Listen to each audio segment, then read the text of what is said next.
Al voto il 22 ottobre e la chiamata alle urne sarà lo stesso giorno per veneti e lombardi, che dovranno esprimersi sull'autonomia delle rispettive regioni. Sfumata definitivamente la possibilità di un election day con le amministrative e scartata l'ipotesi di settembre, troppo presto con l'estate di mezzo per completare l'organizzazione, il presidente del Veneto Luca Zaia ha proposto a Roberto Maroni il 22 ottobre, domenica, ritenuta la prima data utile ad entrambe le regioni per espletare tutte le procedure ed arrivare al voto.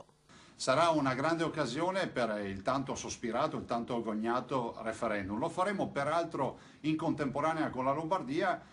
sapendo che 15 milioni di cittadini, 5 milioni del popolo veneto e 10 milioni del popolo lombardo andranno a votare, più o meno un quarto della popolazione italiana. Tra l'altro, per il Veneto la data del 22 ottobre riveste un significato particolare, sottolinea il governatore, visto che il 21 e 22 ottobre del 1866 venne convocato il plebiscito per sancire l'annessione di Venezia e delle province venete al Regno d'Italia. Esattamente 151 anni fa, dopo quel plebiscito, dopo 151 anni il Veneto torna a votare e questa volta speriamo che lo faccia in tutt'altra direzione. 151 anni dopo l'annessione al Regno d'Italia, i veneti torneranno dunque alle urne per esprimere la propria volontà circa l'attribuzione alla Regione Veneto di ulteriori forme e condizioni particolari di autonomia. Se prevarrà il sì, Zaia potrà avviare la trattativa col governo per la concessione di nuove forme d'autonomia sulla base di quanto previsto dall'articolo 116 della Costituzione. Questo non è il referendum